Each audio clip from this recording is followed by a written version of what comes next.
जय हिंद, नमस्कार, राम राम आप सभी को। मैं सुमन चौधरी एक बार फिर से आप सभी लोगों का क्लियर विजन के इस ऑनलाइन प्लेटफॉर्म पर स्वागत करती हूँ। आज हम लोग पटवार टेस्ट सीरीज में टेस्ट नंबर 37 में हिंदी के क्वेश्चनों की व्याख्या करेंगे।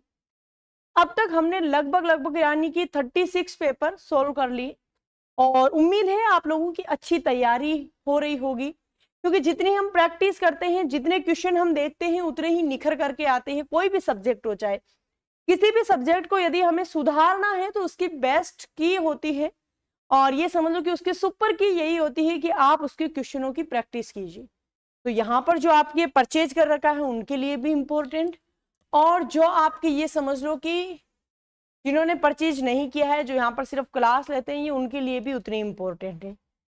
तो चलिए देखते हैं नेक्स्ट क्वेश्चन। शिष्टाचार का समास विग्रह है। शिष्ट है जो आचार शिष्ट के समान, आचार शिष्ट है जिसका आचार शिष्ट का आचार। बताइए,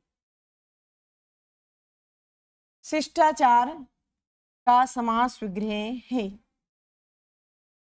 क्या है? शिष्ट है जो आचार शिष्ट के समान नहीं, शिष्ट है जिसका आचार, जिसका तो नहीं होगा, शिष्टाचारी होगा फिर, और शिष्ट का आचार। बताइए क्या होगा? तो यहाँ पे शिष्ट का मतलब होता है सभ्य, यानी कि जो सभ्य आचार का मतलब है व्यवहार। नेक्स्ट, बैलगाड़ी में कौन सा समास है? बैलगाड़ी में कौन सा समास है? बताइए। बैल के लिए गाड़ी, बैल की गाड़ी, बताओ क्या होगा? पहले तो ये देखो कि बैलगाड़ी का समास विग्रह क्या होगा। तो बैल की गाड़ी नहीं, बैल से चलने वाली गाड़ी।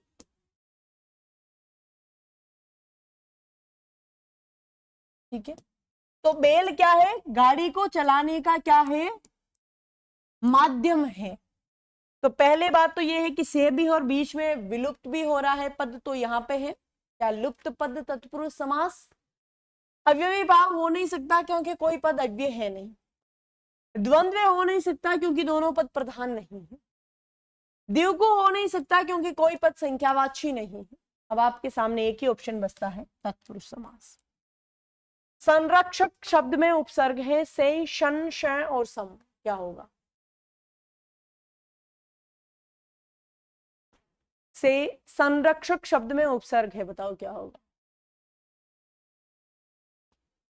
देखो यहाँ पे आपको देखो, ये तो पहली बात, ये तो है नहीं, बिंदी लगी है तो ये कोई उपसर्ग होता नहीं है, ना ये होता है। यहाँ पर आपके एक नियम काम आ रहा है व्यंजन संधि का। वैसे ये उदाहरण व्यंजन संधि का भी है, याद रखना, और इसका संधि विच्छेद होता है समधन रक्षक। ठीक है, इसलिए यहाँ पे डी ऑप्शन करेक्ट होगा। संरक्षक में सम उपसर्ग लगा है। जिस शब्दयुग में सही अर्थ भेद नहीं है, अतप आतप, अगत आगत, अंजन आजन, उपकार अपकार उपकार, बताओ कौन सा होगा? अतप यानी बिना तप के, आतप यानी कि धूप नहीं है। पूछा है आपको, एक बार प्रश्न को ध्यान से देखना। बताओ, अंजन आजन क्या होगा?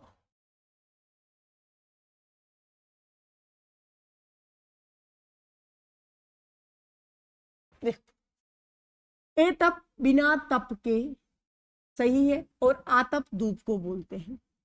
अंजन काजल को, और आजन सुनसान को, यानी जहां पे कोई जन नहीं रहता हो, आया नहीं रहित होता है। ठीक है, अपकार बुराई, उपकार भलाई, सही है। यहाँ एक गत का तो मतलब है जो नहीं गया हुआ हो, आगत का मतलब है आया हुआ हो। हम बोलते हैं ना कि आगंतुक, आगंतुक किसका पर्यायवाची? अतिथि का। आगंतुक का मतलब है जो आया हुआ है। हम बोलते हैं ना कि आज संतों का आगमन हुआ है, आगमन का मतलब है पधारे हैं। आचार शब्द का विलोम है। आचार का मतलब होता है व्यवहार। विचार होगा नहीं, सुविचार होगा नहीं, व्यवहार इसका अर्थ है। तो यहाँ पर तो किसी के गलत हुआ ही नहीं होगा, अनाचार। निम्नलिखित में अशुद्ध पर्यायवाची क्रम छांटिए।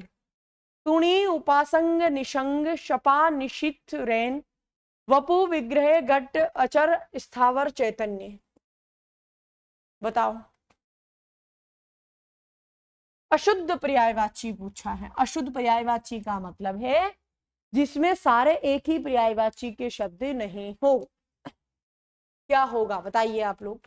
देखो, अगर एक एक भी आपको यहां पे पता है तो आप आसानी से कर सकते हो। शपा निशित और रेन रात के पर्यायवाची है, जिसे आप रात्रि भी बोल सकते हो। तुणी उपासंग और निरसंग तर्कस के पर्यायवाची है। ठीक है। वपु विग्रह और घट घड़े के लिए आते हैं। अचर स्थावर और चैतन्य, बताओ इस क्या होगा।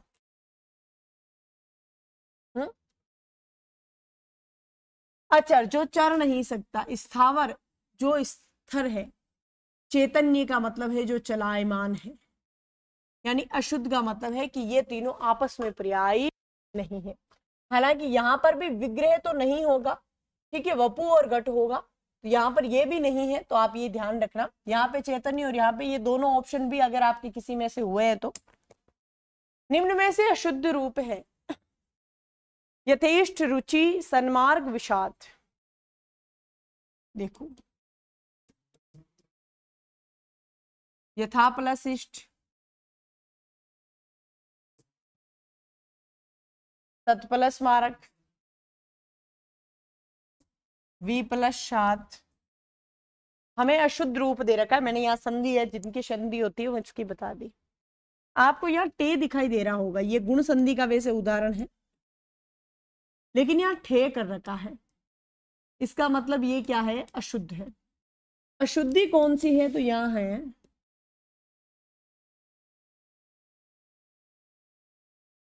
वर्ण परिवर्तन संबंधी अशुद्धि। ठीक है। नेक्स्ट, किस क्रमांक का वाक्य शुद्ध है। जो कुछ आप जानते हो किसी को न बताएं, दिल्ली से लेकर जयपुर तक चौड़ी सड़क, सब चिंता दूर होकर मन शांत हो गया, उन्होंने आंखें फेरना ही सीख रखा है। बताओ क्या होगा।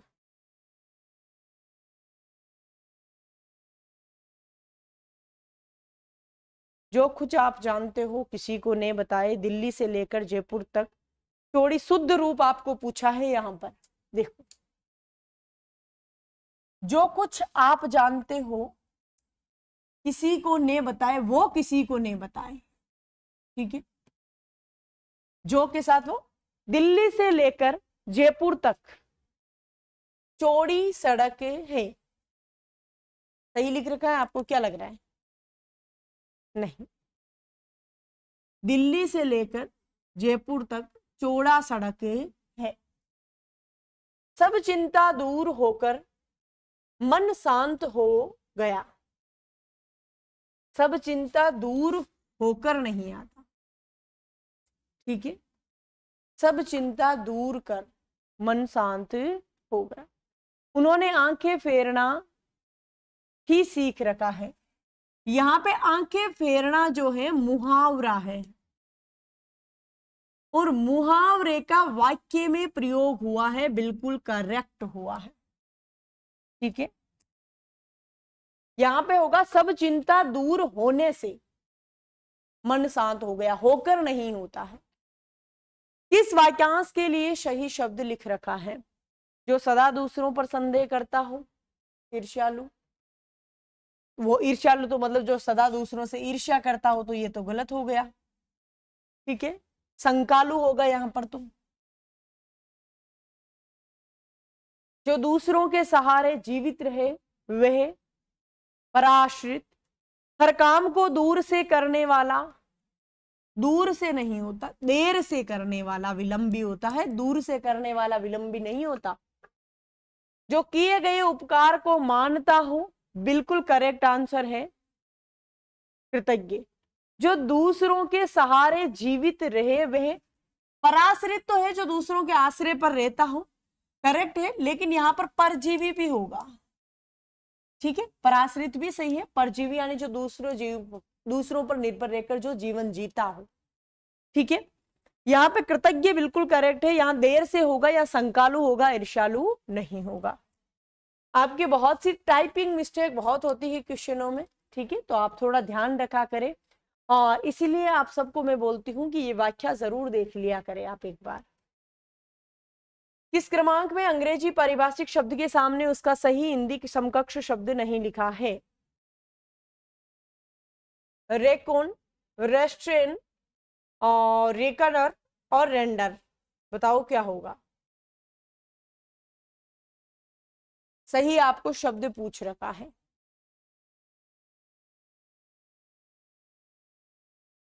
प्रश्न को एक बार ध्यान से लेखा करें, क्योंकि कभी कभार ये नहीं वाले प्रश्न बहुत गलती करवाते हैं।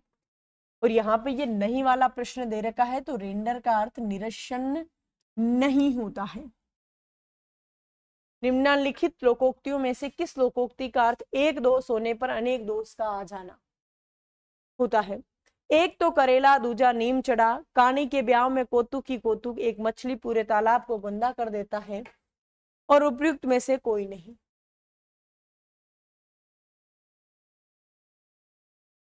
देखो, एक दोष होने पर अनेक दोष का आ जाना, देखो एक तो करेला, दूजा नीम चढ़ा नहीं, ठीक है। कानी के ब्याह में कौतुक ही कौतुक, यानी कि एक दोष तो है ही कि कानी है, और ऊपर से उनके ब्याह में क्या हो रहे हैं, लड़ाई झगड़े हो रहे हैं, तो दोष पर और से दोष आ गए।